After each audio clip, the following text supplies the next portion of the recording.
A Estratégia do Dia, o podcast original da Bloomberg Linha. Olha, quanto que você pagou na sua última garrafa de vinho?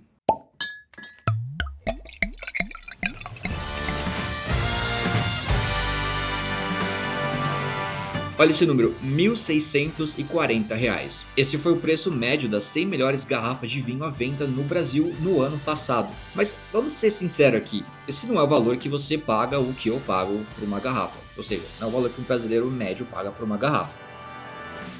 Na realidade, o coração do mercado ele está bem longe desse número. Então hoje a gente vai falar aqui no podcast sobre o que movimenta o mercado de vinhos no país e o que os maiores varejistas esperam para esse setor no ano de 2025. Então no episódio de hoje vamos desvendar o mercado de vinhos no Brasil com Daniel Buarque da Bloomberg Linha. Oi Daniel, como vai? Oi Alan, tudo bem? Como é que você tá? Tô joia, obrigado por participar aqui mais uma vez com a gente. Sempre um prazer. Daniel, como que faz para descobrir qual vinho é bom e qual vinho é ruim?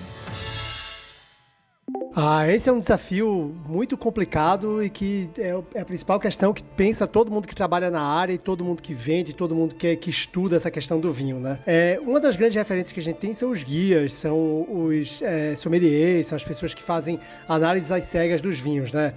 Você mencionou aí esse valor de R$ 1.640 e esse foi o valor médio do ranking feito pela revista Dega aqui no Brasil no ano passado. Mas essa semana tá rolando o evento do Guia Descorchados, que é o principal guia de vinhos da América do Sul. E nesse guia, os dois vinhos mais bem avaliados, um é da Catena Zapata e custa mais de R$ 3.000 aqui no Brasil, e outro é da Undurraga e custa em torno de R$ 500 aqui no Brasil. Então, existe essa tendência de grandes vinhos ou vinhos mais premiados serem aí esses vinhos bem caros, né? Que tipo, quem é que consegue pagar R$ 3.000 ou R$ 1.600 ou até R$ 500 para tomar um vinho cotidianamente, né? Mas é uma referência, é um guia para você entender quanto pode custar um grande vinho, né?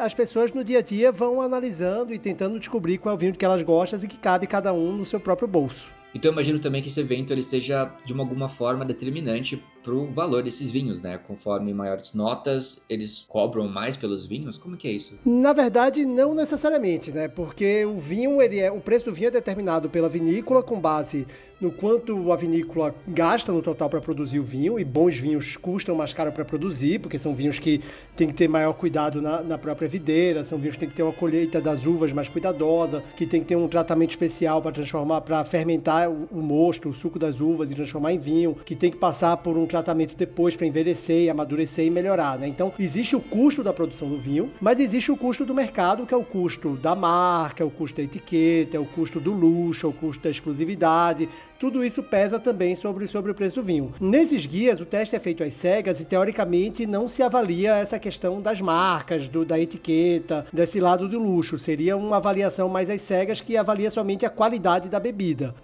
E tanto que muitos desses guias, eu não estou falando nem da adega, nem dos descorchados, mas guias de forma geral, sempre tem indicação de vinhos que são mais baratos, tem melhor relação custo-benefício, né? Tem até um guia aqui no Brasil que chama Guia dos Vinhos, que é publicado todo ano e que eles avaliam de acordo com faixa de preço. Tem os melhores vinhos até R$ 100, os melhores até 200, os melhores até 300. Então existem várias formas de você avaliar isso. Agora, existe, como eu falei, produzir um grande vinho custa caro, faz com que a bebida seja mais do que os R$ 50 médios que você falou, que é o que se paga aqui no Brasil. Mas não precisa também chegar a R$ 1.000, né? Então isso aí vai depender muito de como vai ser a avaliação. Como eu falei do Guia Descorchados, que é o que está acontecendo essa semana aqui em São Paulo, os dois vinhos mais bem avaliados tiraram nota 100. Um deles custa R$ 3.000, o outro custa em torno de 500. Então tem uma variação aí muito grande do preço, né? Não dá para garantir que o preço vai significar a qualidade. Também tem vinhos que são caros e que não são tão bons. E acima de tudo, eu acho que a gente sempre precisa ressaltar que gosto é pessoal. A pessoa pode gostar de um vinho de mesa que custa R$ 20 e achar que esse é o vinho que ela gosta mais e que é o melhor vinho para ela.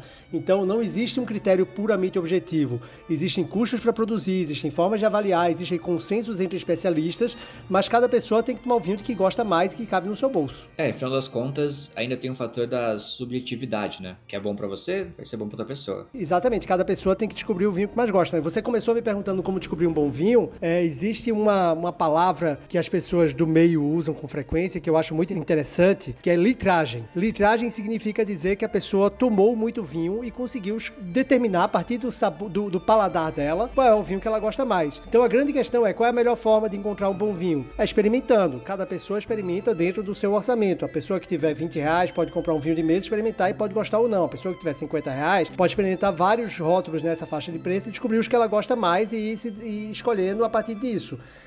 O importante é, para quem está interessado nesse mundo, é experimentar, ir atrás, é tentar descobrir. A palavra degustar, que se usa muito no mundo do vinho, né, de degustação, é muito associada à ideia de beber prestando atenção. Não é simplesmente beber para sentir o sabor puramente e o efeito do álcool.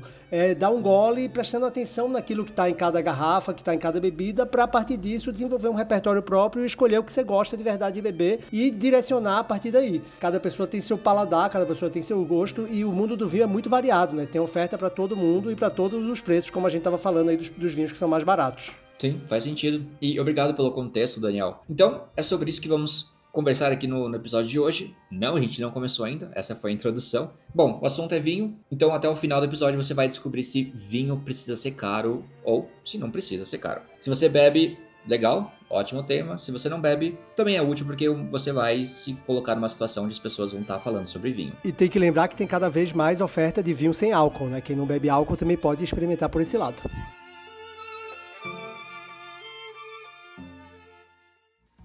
E bom, lembrando vocês de que vocês podem seguir a gente. Entra aqui no nosso perfil da Bloomberg Linha e siga o nosso podcast para ficar atualizado todos os dias das principais notícias de negócios do Brasil e do mundo. Lembrando também da nossa playlist exclusiva que você encontra aqui na descrição do episódio. Aproveita e comenta aqui o que tocou antes do episódio começar. Inclusive, comenta também qual foi o último vinho que você comprou, se você lembra o valor dele. Vai ser legal uma discussão aqui de valores, beleza? Vamos pro episódio agora. Daniel, a pergunta central aqui, a pergunta que vale ouro, que acho que é o tema, né, o coração da sua matéria sobre os vinhos. Vinho precisa ser caro? Não precisa. Muitas vezes, alguns dos melhores vinhos podem custar muito caro, mas não só não precisa quando o mercado vive em cima de vinhos baratos, né? O que a gente revela nessa reportagem na Bloomberg Linha é que o Grupo Pão de Açúcar, que é o maior varejista da bebida no Brasil, eles, apesar de venderem vinhos caríssimos e premiados, eles dizem que a média de compra dos brasileiros fica entre 40 e 50 reais. Então eles trabalham muito para poder importar em grande quantidade e nisso conseguir preços mais baixos do produtor para chegar aqui e conseguir vender dentro de um padrão de preço que o brasileiro acha aceitável. Por mais que esses guias estejam falando aí de vinhos de R$1.000, não é isso que não é nisso que o mercado brasileiro de verdade está pensando. O mercado brasileiro, as pessoas que vão ao supermercado e compram sua garrafa ali para tomar no fim de semana ou durante a semana, como for, está preocupada com preço e costuma ir até R$50, que é um preço bem acessível. Se você pensa em como está o custo de vida e de lazer no Brasil hoje em dia, é um custo que se encaixa no bolso da maioria das pessoas. Sim, total. Inclusive, acho que a audiência aqui não sabe, mas você, por coincidência, é a pessoa ideal para falar de vinhos mais acessíveis, né? Porque você tem um perfil no Instagram, não tem? De review de vinhos a menos de R$50. A gente escreve sobre vinho, sobre a indústria de forma geral, e a gente sempre acaba falando muito dessas bebidas mais caras, que são as mais especiais, mais premiadas, né? E eu sempre achei que era preciso falar também com quem está preocupado com esses vinhos e também que é uma recomendação. Então, aí é uma questão pessoal minha, não tem nada a ver com o meu trabalho, é até uma forma de lazer, de experimentar e indicar vinhos que custam até R$50. Aí chama Sommelizo, que é a ideia de um sommelier com controle de gastos. @Sommelizo, então, no Instagram. Qual foi o melhor vinho que você já achou aí por R$50 ou menos? Você lembra? Olha, tem um que eu sempre compro e que ele custa normalmente em torno de R$60, R$65, mas uma promoção ou outra sempre dá para achar, que é o Adobe Riesling, que é de uma vinícola chilena, que é uma vinícola muito boa, que chama Emiliana. A gente já fez reportagem sobre ela também aqui na Bloomberg Linha, e esse vinho, o Riesling deles, é um vinho muito bom, uma das melhores relações de qualidade e preço que eu já vi, e é uma linha de vinhos que toda costuma ficar em torno dessa faixa, que é acessível e que dá para experimentar boas bebidas nessa faixa de preço. Legal. E antes de voltar pro tema da matéria, vamos nos comprometer aqui.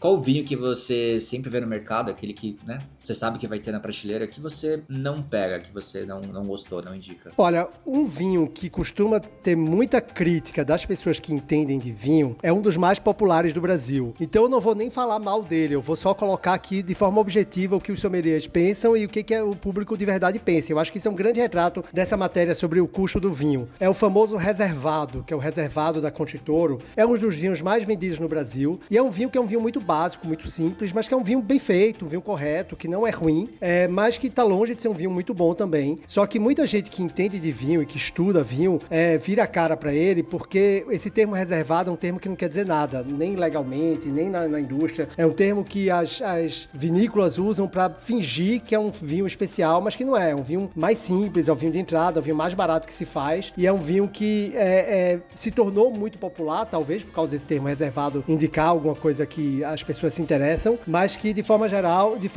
não é um vinho que é muito, não tem uma qualidade muito alta e não é um vinho muito especial. É um vinho que dá pra tomar, é um vinho que é correto, é bem feitinho, tem um sabor ok, mas costuma ser o principal alvo de crítica de quem tá reclamando de vinho barato no Brasil. Acho que a intenção é assemelhar o termo reserva, né?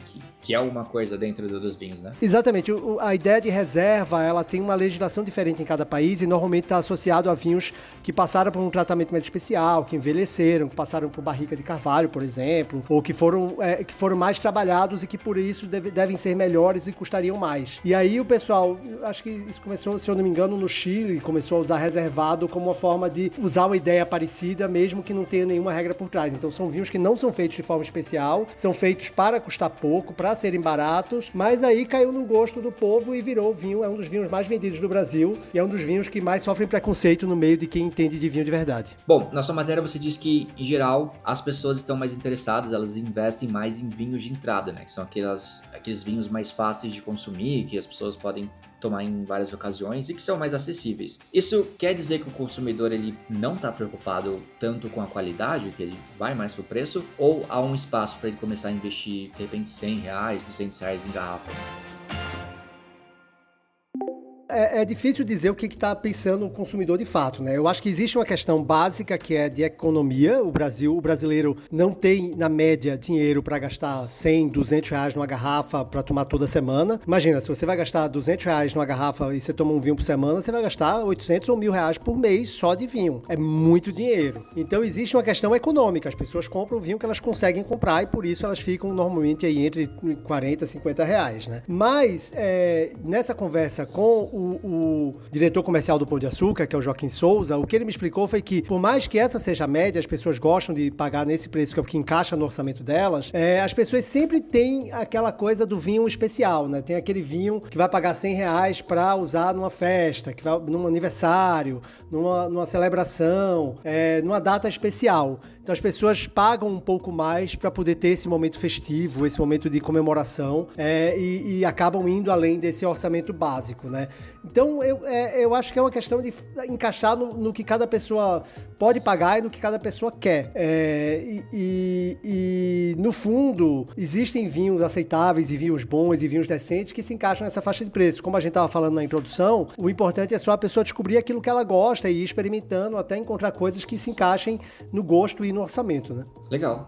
Eu também vi na sua matéria que o diretor do Pão de Açúcar, ele comentou bastante sobre a cultura de descontos, né? De quanto impacta você colocar descontos em vinhos mais caros, ou como isso é chamativo para o consumidor brasileiro. Isso, na verdade, não é tão impactante. A gente imagina que, bom, se tem desconto, é claro que vai chamar atenção. Mas ele mensurou o quão essencial é isso para o negócio de vinhos?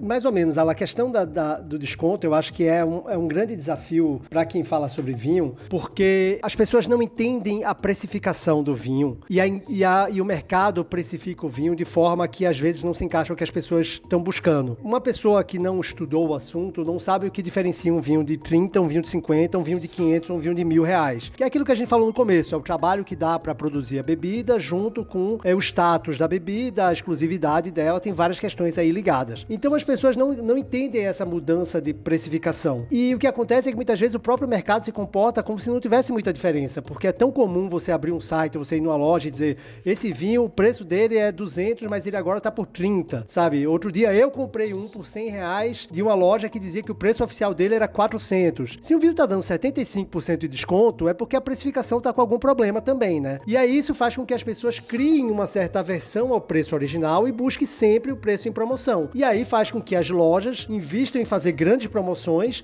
e vendam mais vinhos, especialmente nessas promoções. E aí a grande promoção que tem todo ano é a Black Friday, né? Na Black Friday, o Grupo Pão de Açúcar diz que dá descontos que vai até de 70% e que vende 1,3 milhão de garrafas, né? É um quarto do faturamento anual de vinhos do grupo nesse período de Black Friday, porque as pessoas estão ali pegando promoção. Existem promoções de verdade que ocorrem especialmente nesse período e as pessoas aproveitam esse momento para montar uma adega, fazer estoque e garantir que vai ter vinho a um custo mais baixo, né? Porque a gente tá falando sobre comprar vinho até R$50, mas é muito mais legal quando você gasta pouco num vinho que entrega um valor proporcional a um vinho melhor, né? Se você comprar por 50, um vinho que é tão bom quanto tradicionalmente é um vinho de 100, essa é uma boa compra, né? E analisando, a gente tem vizinhos, né, países próximos que tem o vinho muito mais enraizado em suas culturas, né? A gente pode falar de Chile, Argentina, talvez Uruguai, que, né, já estão acostumados a consumir o vinho no dia a dia. Então, pensando nisso, os fabricantes, os revendedores, eles estão otimistas com o crescimento dessa bebida? Porque também, se a gente for analisar alguns dados, tem aí um crescimento de pessoas, né, de geração Z, que está consumindo menos álcool. Como que tá essa visão para o futuro, da perspectiva do mercado? Alan, no mundo todo existe uma preocupação muito grande do mercado porque os jovens estão bebendo menos. Então existe uma queda no consumo de bebida alcoólica de forma geral, incluindo do vinho. E aí tá todo mundo tentando resolver isso. Dos caminhos é fazer vinhos menos alcoólicos ou vinhos sem álcool. Existe toda uma tentativa de tentar adaptar o mercado a essas tendências, né? E existe um interesse no Brasil, porque o Brasil é um mercado que ainda tem potencial de crescer, né? É uma população que não bebe tanto vinho quanto se bebe nos outros países, que não produz tanto vinho quanto nos outros países, mas que tem uma população muito grande, uma população com potencial aquisitivo que também é grande, e que atrai esses países que tentam vir para cá. Então a gente tem muitas empresas do Chile, da Argentina, da Europa tentando trazer vinho para cá. Existe uma barreira grande para eles de imposto, porque esses países pagam menos imposto na própria produção local e que chega aqui muito mais caro e faz com que dificulte esse processo de entrar no mercado com preços acessíveis. Mas existem formas de tentar lidar com isso, com trazer uma importação com volume maior, que faz baixar o preço na origem e consegue fazer um preço mais acessível por aqui. Então existem estratégias aí que se encaixam nessa questão de promoção para poder encaixar o vinho dentro desse valor que o brasileiro está disposto a pagar para beber sua garrafa de vinho. Tá, e desculpa a minha ignorância para essa próxima pergunta, mas você mencionou 2 vezes no episódio sobre vinho sem álcool. Vinho sem álcool não é suco de uva? Não é, isso é muito curioso e é uma coisa que está crescendo muito. Estão sendo desenvolvidas diferentes técnicas para desalcoolizar o vinho. A empresa faz o vinho da forma normal, ou seja, colhe a uva, põe o suco da uva para fermentar, fermenta, envelhece, cuida para ali virar o vinho. A partir do momento que a bebida vinho está pronta, eles usam equipamentos que tiram o álcool dessa bebida, tentando tirar o mínimo do sabor da bebida. Então é uma bebida que é feita no processo normal e depois tira o álcool dela. Isso faz com que seja um vinho sem álcool, que acaba tendo um apelo para esse público que está procurando bebida e que não quer beber álcool. Eu confesso que eu até hoje não tomei nenhum bom. Os que eu tomei pareciam de fato suco de uva, o que faz não ter muito sentido, mas eu já li pessoas especialistas falando que hoje em dia tem empresas fazendo vinhos sem álcool de qualidade. Eu preciso conhecer para poder indicar. Legal, também quero experimentar, tô curioso. Ainda mais que eu comecei dieta agora, acho que vai ser interessante. Daniel, muito obrigado pela participação mais uma vez. Obrigado por trazer esse tema aqui para nossos ouvintes. E espero que você volte. Sempre um prazer. É só convidar que a gente faz mais um brinde aqui. Bom, galera, espero que vocês tenham gostado aí de um tema um pouco mais, como eu posso dizer, um pouco mais leve, né? Não abrange tanto mercado, negócios de uma forma mais ampla, mas é bom também às vezes conversar sobre uma coisa diferente. E eu sou o Alan Blanco, as informações são da Bloomberg Linha através de Daniel Buarque e o episódio foi editado por Lorian Queiroz. Bora ler aqui os comentários de vocês. No episódio passado eu pedi feedback e vocês comentaram. Obrigado por isso. Lúbia Lira diz: parabéns pela didática falando sobre os heads. Aqui tocou The Blonde, TV Girl. Fefon diz: me sinto tão intelectual ouvindo o Alan falando dos assuntos importantes todos os dias. Aqui tocou Got the Life do Korn. É isso aí, o que importa é se sentir intelectual. Concordo com você. Denner Darks diz... Denner Darks? Agora que eu reparei que esse nome parece aquele filme Donnie Darko. Já te falaram isso? Ele comentou assim: sensacional, meu podcast preferido. Estamos sentindo falta da prima Nayara e o primo Lorian é mestre nas edições. Aí você falou duas verdades. Saudades da Nayara e Lorian é top nas edições. E, olha só, Shello comentou: Alan, você revolucionou o podcast. É notável que há uma preocupação maior com a roteirização dos episódios, sem falar na escolha certeira do Lorian como editor. Parabéns e continue o bom trabalho que continuaremos ouvindo e elogiando. The biggest beijo for you. The biggest beijo foi chique, gostei. Obrigado pelo comentário, Shello. Um big kiss pra você também. E Matheus sugeriu falar mais sobre Bitcoin e criptomoedas. Belo feedback. Muito bom, vou trazer mais temas sobre criptomoedas aqui no nosso podcast também. Gente, muito obrigado pelos comentários e pela audiência mais uma vez. Até o próximo episódio e até lá. Tchau, tchau. Um big beijo.